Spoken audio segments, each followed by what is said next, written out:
தூத்துக்குடி மாவட்டம் திருச்செந்தூர் சுப்பிரமணிய சுவாமி கோயிலில் தொடர்ந்து கடல் அரிப்பு ஏற்பட்டதன் காரணமாக ஆராய்ச்சி குழுவினர் தற்போது ஆய்வு நடத்தி வருகின்றனர். திருச்செந்தூர் சுப்பிரமணிய சுவாமி கோயில் கடற்கரையில் தொடர் கடல் அரிப்பு காரணமாக தேசிய ஆராய்ச்சி மைய குழுவினர் தற்போது ஆய்வு மேற்கொண்டு வருகின்றனர். கூடுதல் விவரங்களை செய்தியாளர் குமார் வழங்க கேட்கலாம். வணக்கம் குமார், இந்த ஆய்வு குறித்த கூடுதல் விவரங்கள். நிச்சயமாக கற்பகம். அதாவது அறுபடை வீடுகளில் இரண்டாம் படை வீடாக போற்றப்படக்கூடிய திருச்செந்தூர் சுப்பிரமணிய சுவாமி திருக்கோயில் கடற்கரை முன்பு கடந்த ஒரு மாத காலத்திற்கும் மேலாக கடல் சீற்றத்தின் காரணமாக கடல் அரிப்பு ஏற்பட்டது.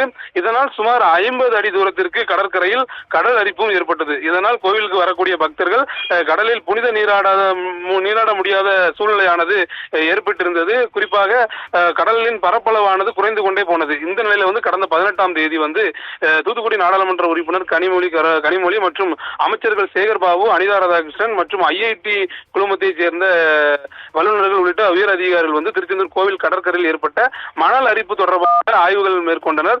இந்த நிலையில் நேற்றைய தினம் சென்னை ஐஐடி குழுவினர் ஆய்வு மேற்கொண்டனர். தொடர்ச்சியாக இன்று புவி அறிவியல் அமைச்சகத்தின் கீழ் இயங்கி வரும் தேசிய கடலோர ஆராய்ச்சி மையத்தை சேர்ந்த ராமநாதன் தலைமையிலான 9 பேர் கொண்ட குழுவினர் இன்று திருச்செந்தூருக்கு வந்தனர். தொடர்ச்சியாக அவர்கள் திருச்செந்தூர் கோவிலிலிருந்து ஐயா வைகுண்டபதி வரையிலான சுமார் 100 மீட்டர் தூரம் உள்ள கடற்கரை தொடர்ச்சியாக எதற்காக மணல் அரிப்பு ஏற்பட்டது உள்ளிட்ட காரணங்களை ஆய்வு பண்றதுக்காக ஆய்வு மேற்கொண்டனர்.